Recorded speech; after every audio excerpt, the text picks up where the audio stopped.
Hannah Wallace and welcome to Sustainable Finance.Live, the first in a series of events led by Finextra Research and Responsible Risk. Kindly joining me now is Mark Hodgson, Chief Business Officer at Cervest. Hello Mark, thank you very much for speaking with us. Hi Hannah. Now before I introduce Cervest, I think it's best you lead the way and tell us a bit about what you do.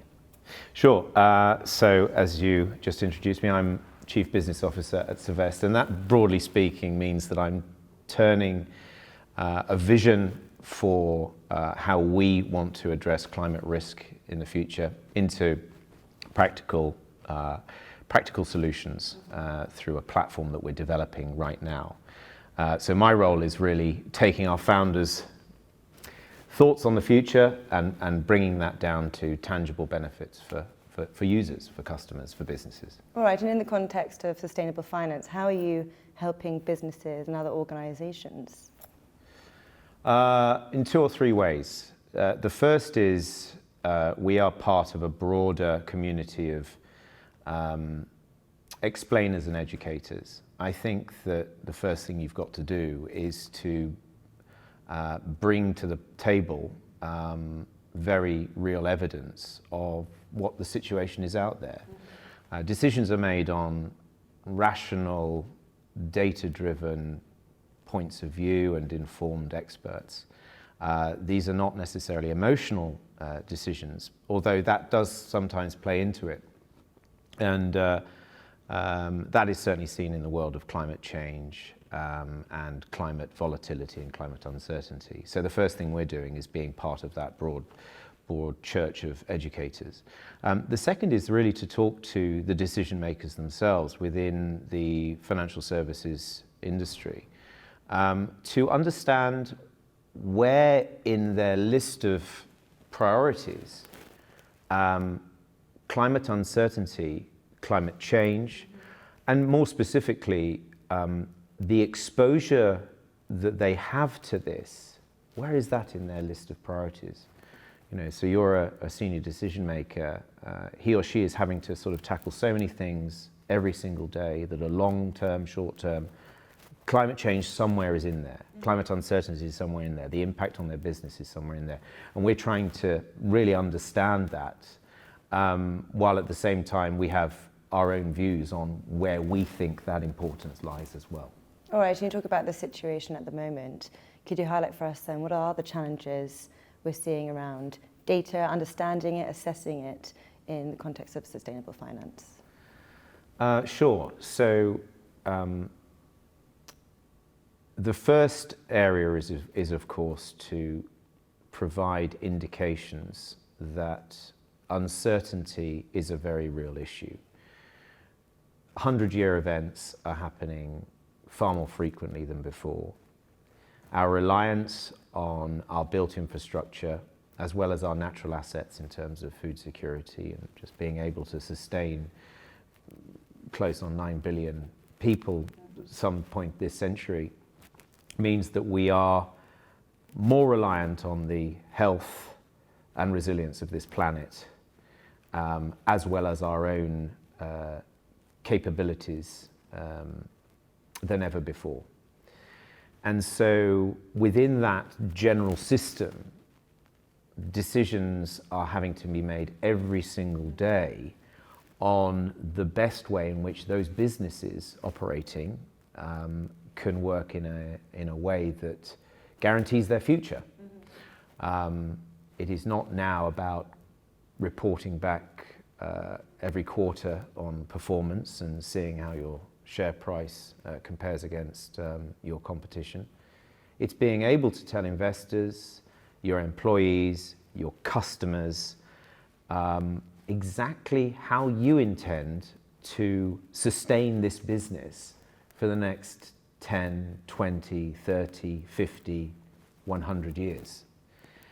And marrying this awareness of climate and making decisions is precisely what we're trying to do. Because people are aware of something's going on, but they don't know how to manage and measure it.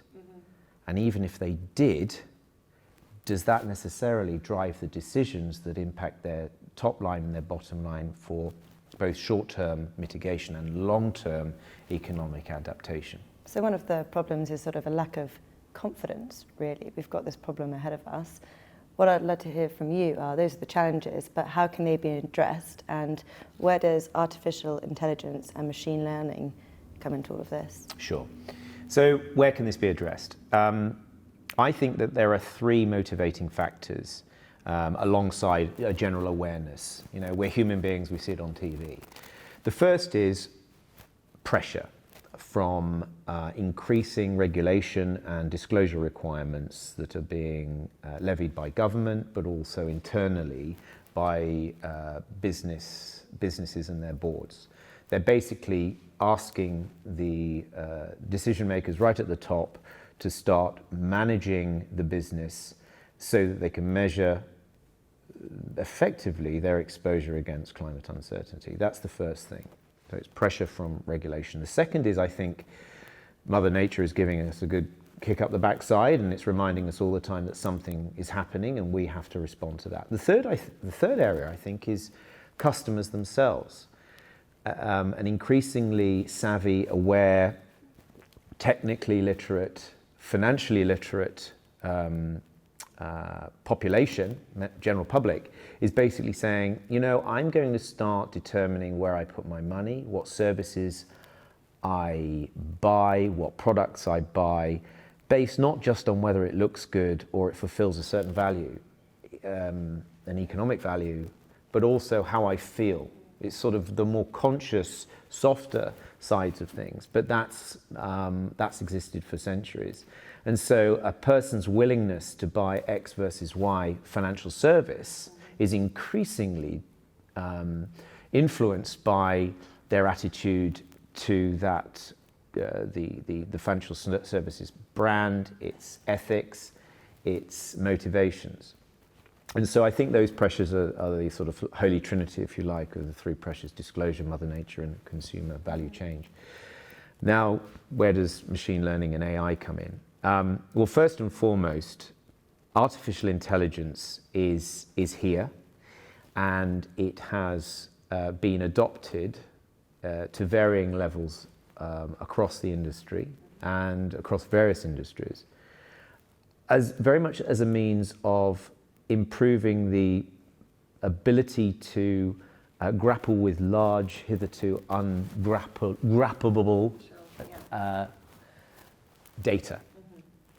And so you're able to start now teasing out signals and information that hitherto you couldn't, because machines are able to span across vast amounts of data that human beings just simply couldn't scale to, in such a way that it can then crunch through the numbers, find vignettes within those data sets, but also start to correlate between things that haven't been correlated in the past. Interesting, those patterns. Starting to find patterns.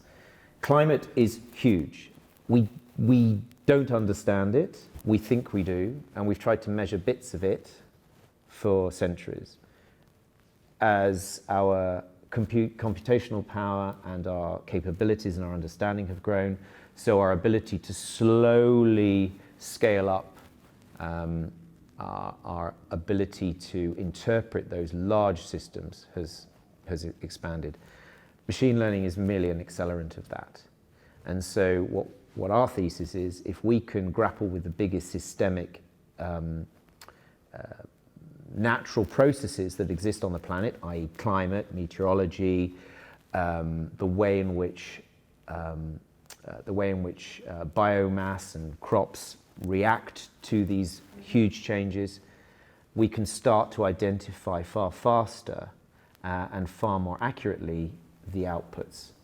And how does all this data, climate data, become usable and actionable for commercial banking, homing in on that point? Yeah, sure. So just stepping back, what we want to do is effectively provide an incredibly hyper-personalized assessment of any user's personal exposure to climate uncertainty. So an individual within a bank who has to make a specific decision on a specific area of that bank's work, they can take the same data effectively that we produce and have it personalized to their particular situation in real time.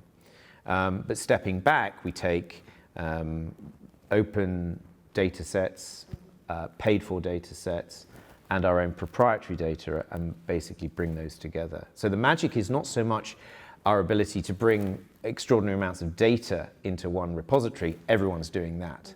It's being able to almost get a lingua franca and output from them that is of additional value for every decision that a particular bank or financial institution might want to make.